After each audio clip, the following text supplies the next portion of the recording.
And welcome to Midweek, everybody. We are so glad that you made it. We're having a few technical difficulties, but I think we're here. But we are excited. Welcome. Midweek, if you haven't been here before, the whole big idea is just simply this, that we would connect what happens on a weekend directly into the middle of our week, where we pick it up in conversation. We have some friends along with us.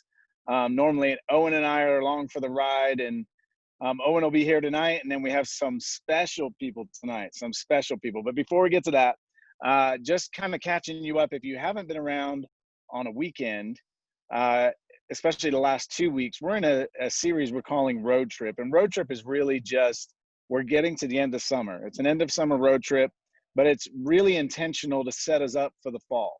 So it's a road trip that is planned. It's a road trip that we're taking.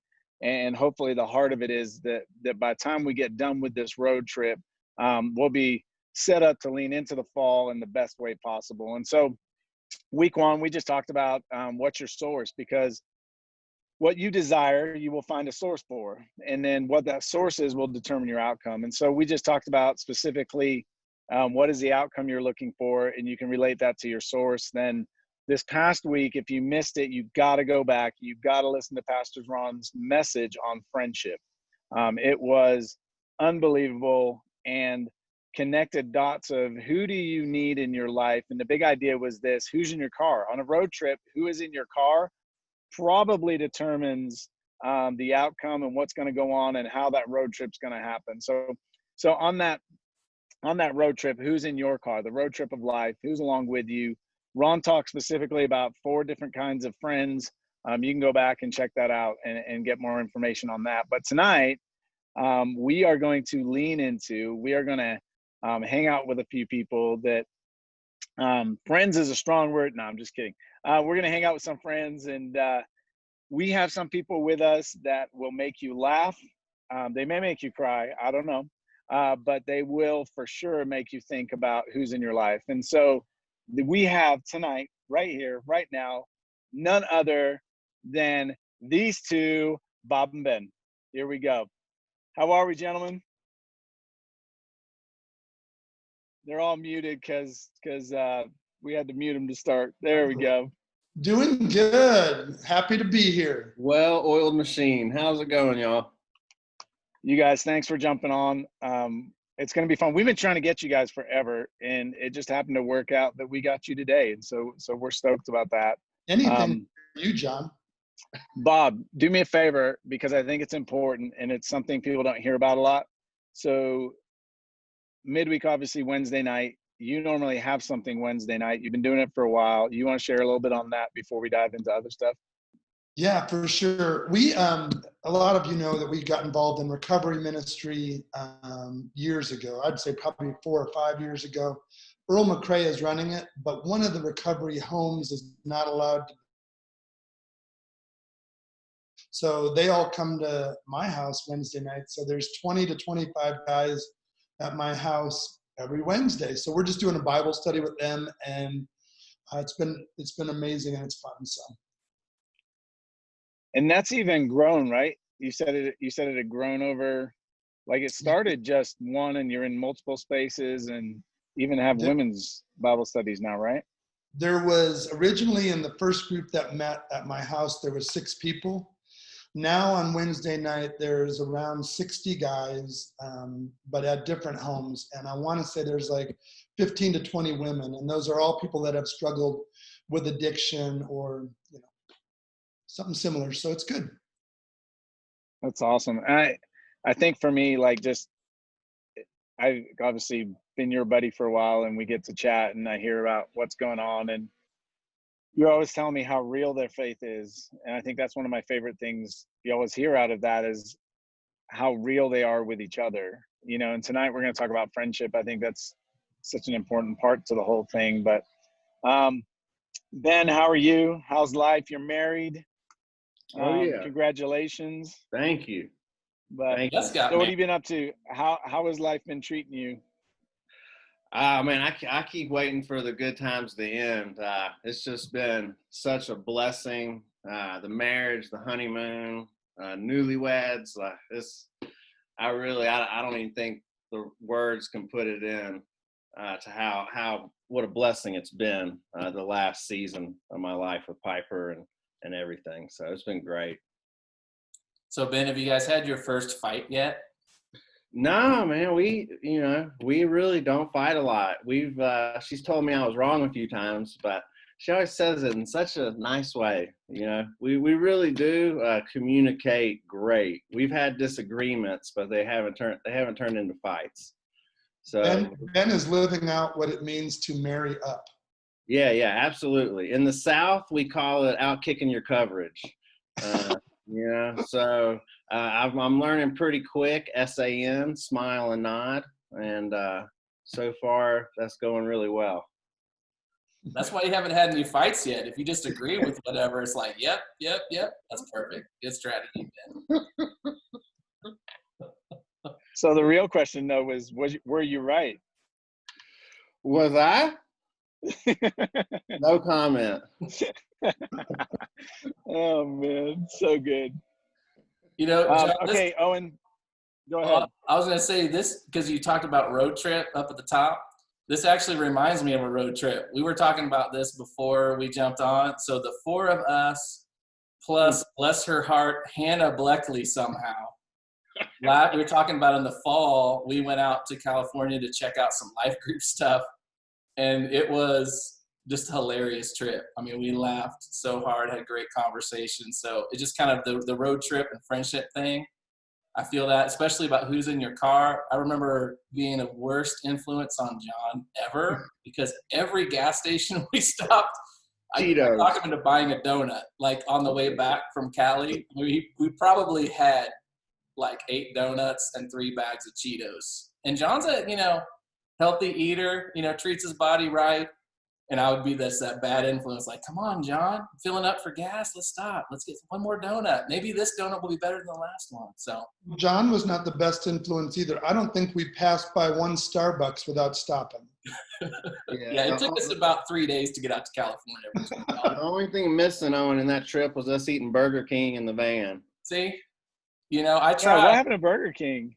I tried to get you guys over to Burger King, but you guys had standards. Okay, true story. When was the last time you ate Burger King? I mean, I can't even remember the last time I ate Burger King. Really? Last week? Did you go last week? No, you, I'm saying. You. Oh, me? When the last time I had Burger King? Okay, true confession. I think it was probably Monday. I was there on Monday. Oh, man. Sometimes you need to eat the sadness it's like, that's my it's down the street from my house, and where I live, there's not a lot of options.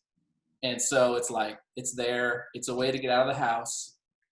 And then sometimes you want to, you want the sadness you feel on the outside, to match the sadness you feel on the inside. So you got to go get that Whopper. You just escape into the BK Lounge, bro. 100%.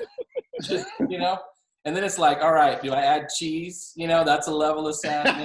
Do I put on the extra? Do I go for the double? Hey, throw another patty on there. And then if it's really sad, then you subtract the vegetables. You're like, hey, no, let's not put that tomato on there. I'm feeling really sad. So oh, man. Eat that sadness. That's why I got to have friends in the car to talk me out of that. Be like, hey, don't get the double Whopper with cheese. Just get the Whopper. It's okay. I was not that guy on that trip we took. What was those fries things you bought?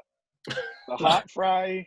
We didn't have hot Cheetos, so we got like a hot fries or something. Yeah, they were like the Chester fries or something. Well, it all started. You remember the brand? That's impressive. Yeah, and then I brought them to you. So then John later, well, it was actually this year we were talking about.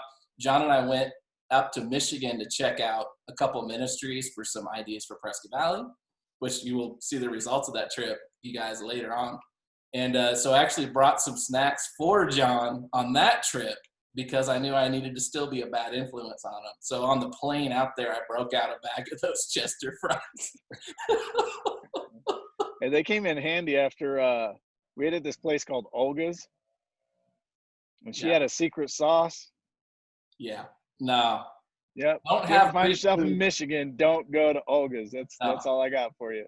It was like merging Denny's with a Greek restaurant in Detroit.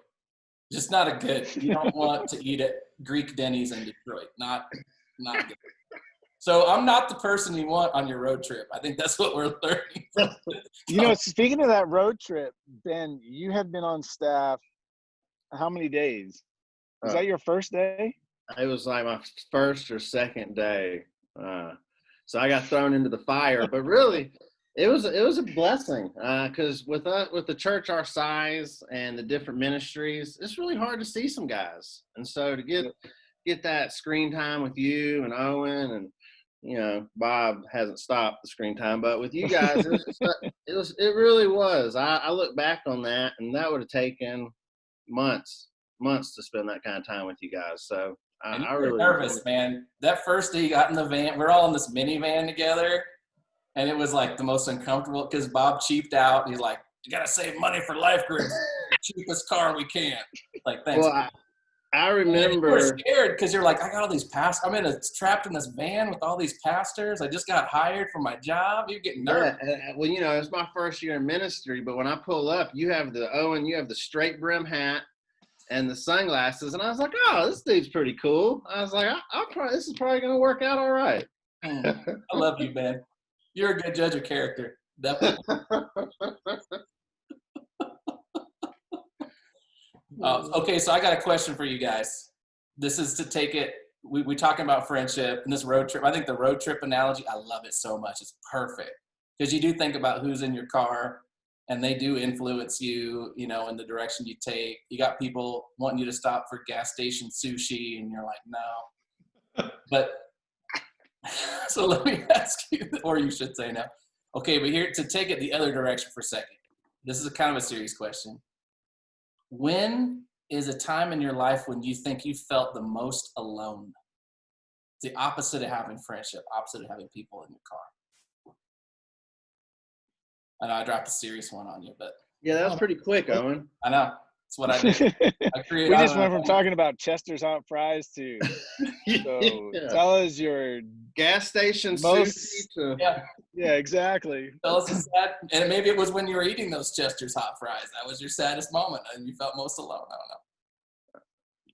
Because I think we don't sometimes reach out for friendship because we forget how much we need it, you know. And I think sometimes we got to remember what it's like to be alone, to give us that nudge to step out, reach out. I don't know for me if like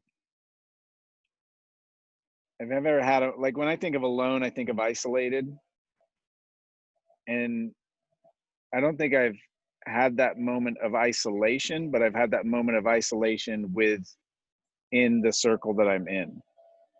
If that makes sense. Like I chose to not engage people and isolate away based on just what was going on in my life at the time.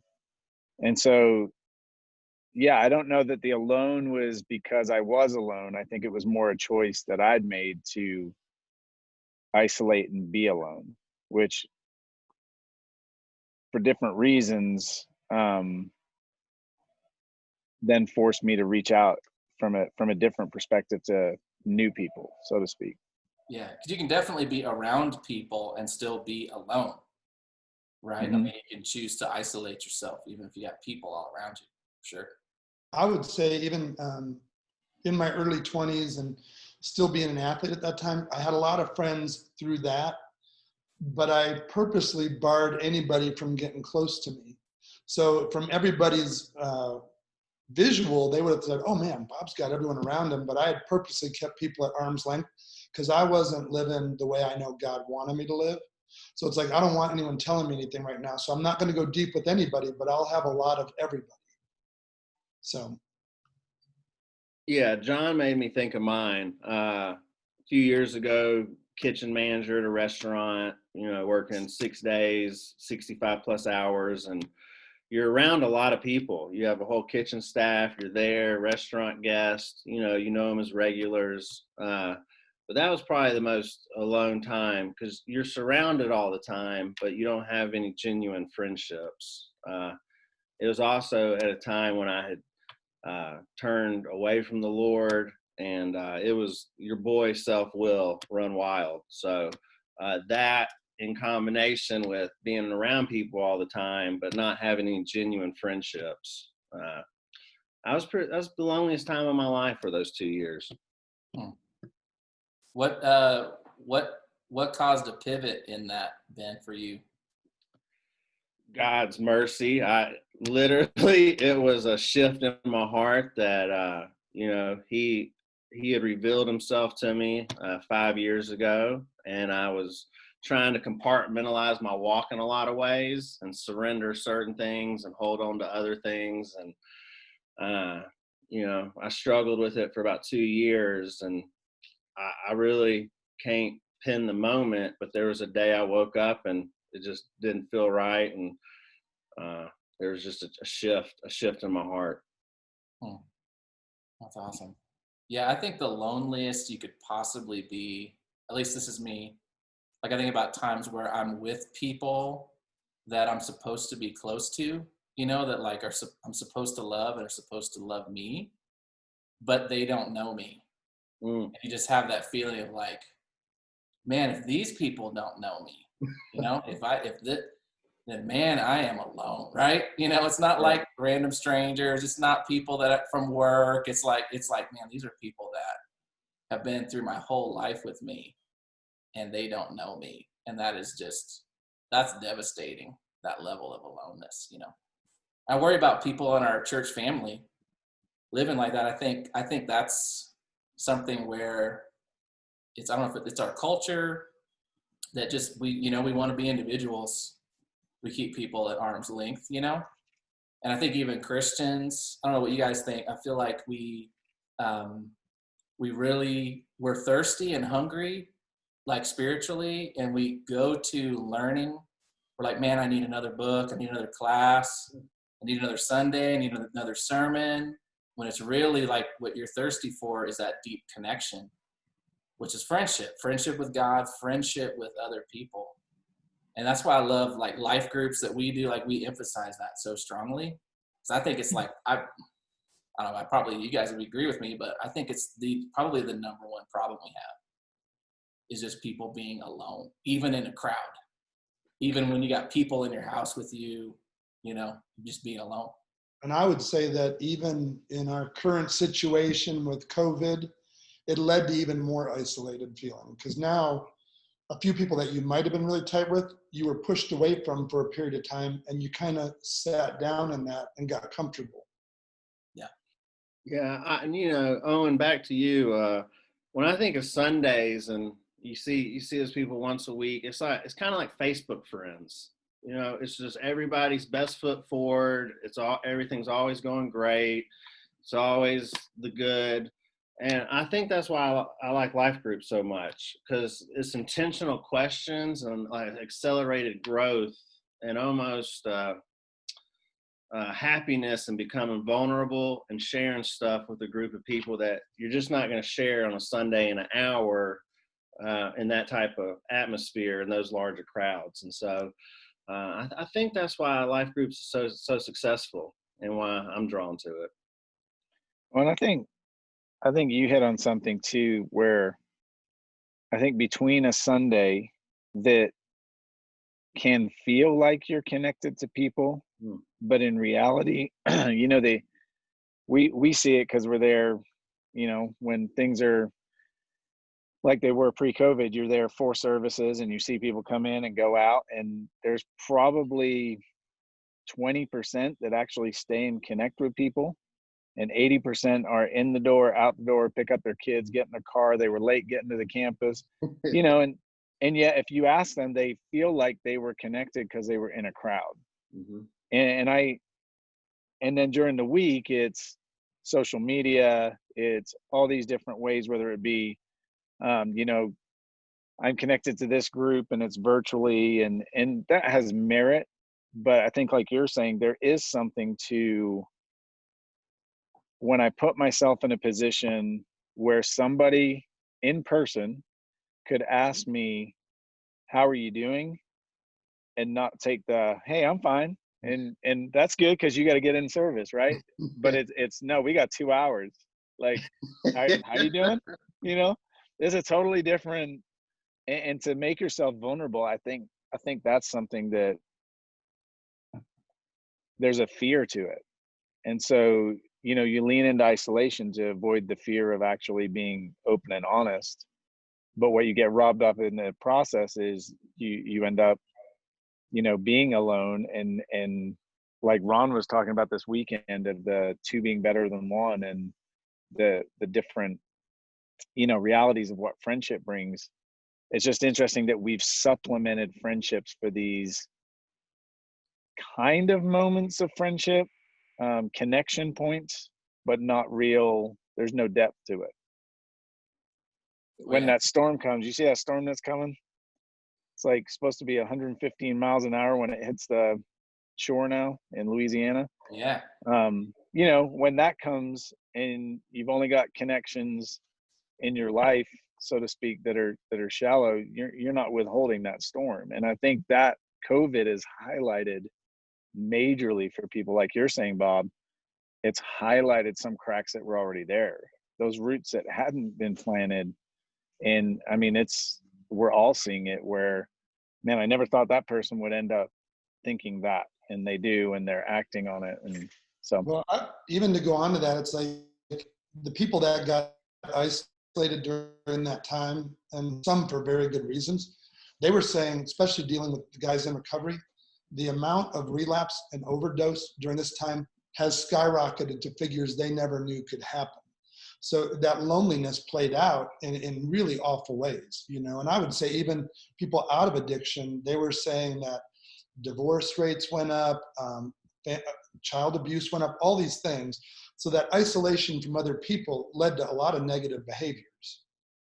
Yeah, and I can't help but wonder, this craving. I mean, I feel it too. Like I'm a person, like, I'm a hugger, high fiver, like I'm at my best when I'm with people, in close proximity, and so I crave that. But I can't help but wonder if for a lot of us, that crave things getting back to normal, which, as far as the gym, the theater, church, like they're just like, you feel like you're dying for it, which in a way you are. But I wonder if a lot of people, what they're really craving is to not be alone.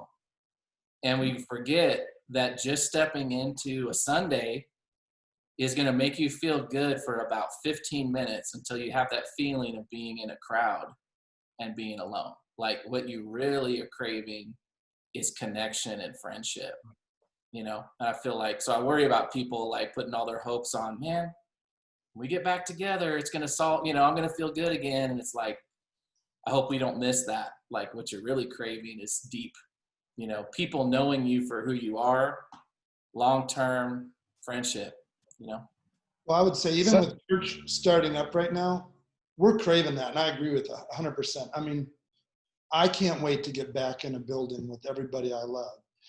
And I get impacted every time I'm in church through a sermon, through people I talk to and all that. But I really do believe that growth, spiritual growth, takes place in smaller settings where you can go deeper with someone else and you challenge them. You know where they're hurting, you know where their strengths are. It's that whole iron sharpens iron, but you really can't do that in a large setting. Bob, how have you, because you've been around groups for a while, or even you, Ben, either of you guys can answer this one because you have a front row seat to it. What have you seen on that side, whether it be personally or like you've witnessed it within groups? Like you're saying, that connection point, that essentially being known. Like I feel like it really is we all crave it, but we all protect ourselves from it. And life groups really is a way to connect relationally and see growth spiritually. And so any examples you have, like front row seat looking in type thing? It's been interesting to me. Even my life group, my personal life group, I lead a recovery life group, but my couples group that we're in, man, it was amazing to watch some of these people. And I try to be an open book from day one. It's like, I'm going to tell you what's on my mind and all that. But we had people in our group, so I won't say names because they could be watching. But I would say it took years, and I want to say seriously, years before they finally opened up.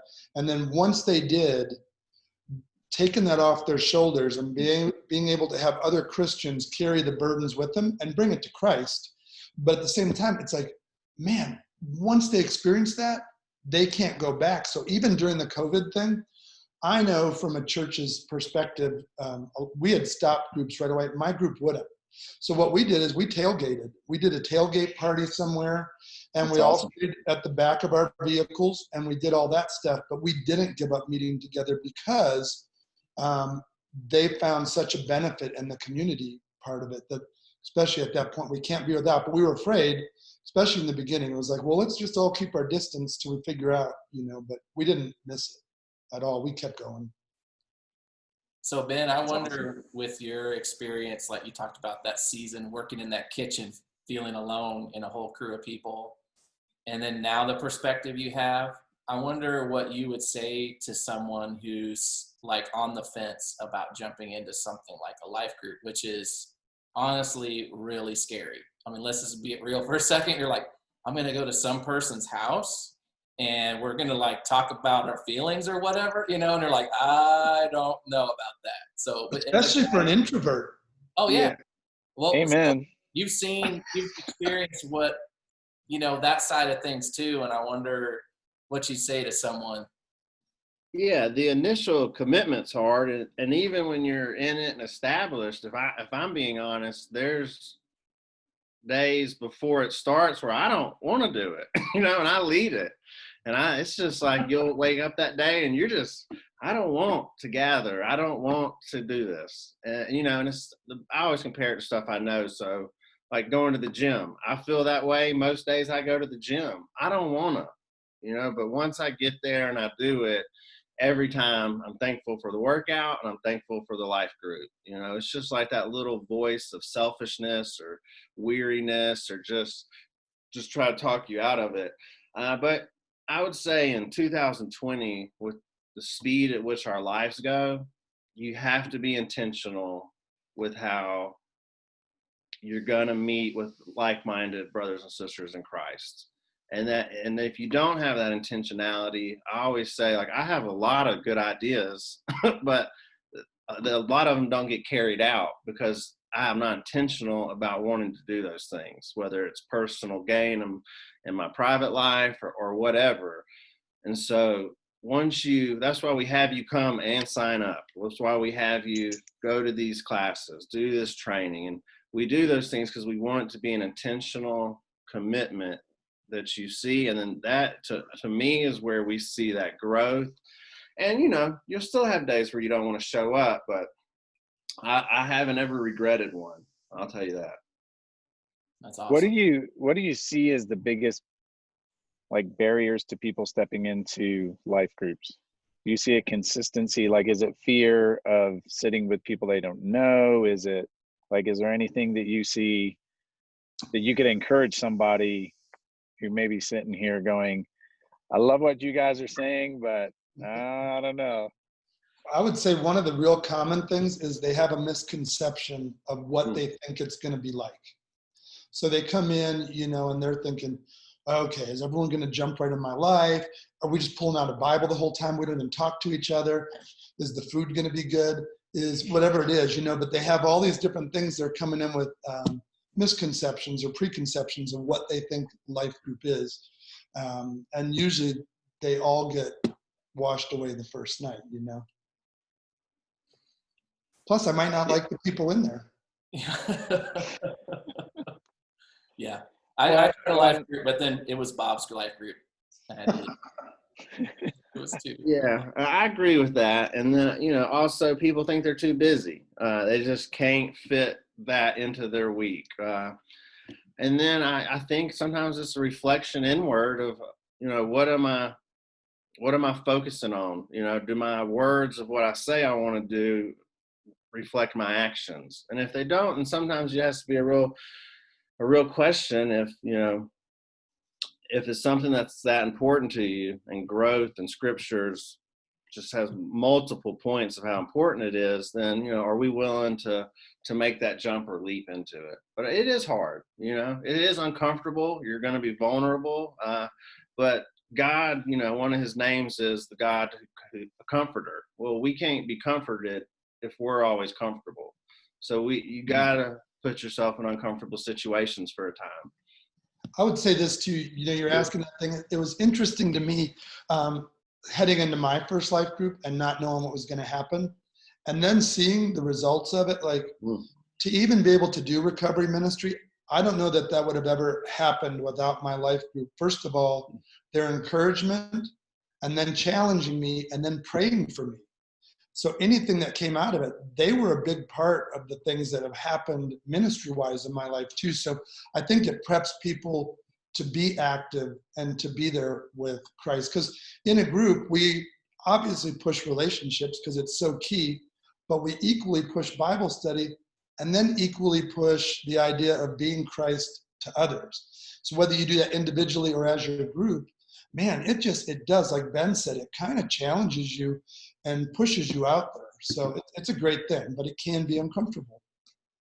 Yeah, I know there's people, I just had coffee yesterday with someone just asking, basically, what do I do to reach the next level spiritually? Just like, I feel like I've been in church for a long time. I feel like every sermon is things I've heard before, like at that point, there's nothing about our sermons, just about, the Bible's like, it's got some ideas, but at some point you've heard all the main ideas. It's like, what you going to do with them? And I just told this guy, I was like, man, the thing is, if you want to go to the next level, it's about how you spend your time, and it's carving out time in your life to be with people that love Jesus and to be with God. I like that. And I wish it were magic. I wish there was an app. I wish it was sexy, like, hey guys, here's your 30 days to the new you. But it's just like, that's it. And I think life groups is an awesome place to carve out that time in your week to be with people, be with God, and it can take you to the next level. It sounds simple, but it's big. Yeah, and I think that's the whole journey of Road Trip, is kicking off our fall going, man, the more I get into the Word of God, the more the Word of God points me to community. The more I get in community, the more that points me to step up and be the person that God's made me to be. And it's kind of like this cycle that if we'll step into it in multiple levels and consistency and make time for it, like you're saying, Ben, where it is something that I go, this is a goal I want, then I think that growth that you're talking about, Owen, that growth comes out of those moments like you mentioned, Bob, where I was comfortable, but they went, you should do this and we'll pray you through it and we'll support you and cheer you on. And, and can you imagine? I mean, we started with elements, but could you imagine the recovery ministry and the lives that have been impacted had that not happened? And it's just a beautiful thing to show that man, when we get in the Word, it will push us to others. It'll push us outward. So good stuff. Well, you guys, super appreciate you taking time. I know, Bob, you hate this stuff, but love you guys dearly. Thank you for doing this. Owen, as always, good to talk about BK. That's what I'm here for. Hey, man, that's it. We got to keep it real. So for the rest of you, we hope this was just something that's been an encouragement to you. As always, there are multiple ways you can connect with us as a church family, including as simple as going to the website and contact us, to all of the social media places you can find Heights Church AZ. And guys, we just want you to know, I mean, today points it out, we're better when we connect relationally and grow spiritually. And so we just want to continue to push towards that. If you haven't heard or you didn't catch the date, this Sunday, August 30th, 10 to 1 and 4 to 6 under the Ramada, you can sign up to join and step into life group that we're talking about. So you can do that this weekend. We would encourage you to do that. We believe that there's a growth in that will, like Owen was chatting about, but just it pushes you forward. And if you're looking for something to step into, that's a great start point. Along with that, don't forget, we have Morning Coffee Friday, and then this weekend, 10:30, we are online, and 6 o'clock we'll be online too. But Heights family, we love you a bunch. We are so glad we got to do this. We'll chat again real soon. Bye.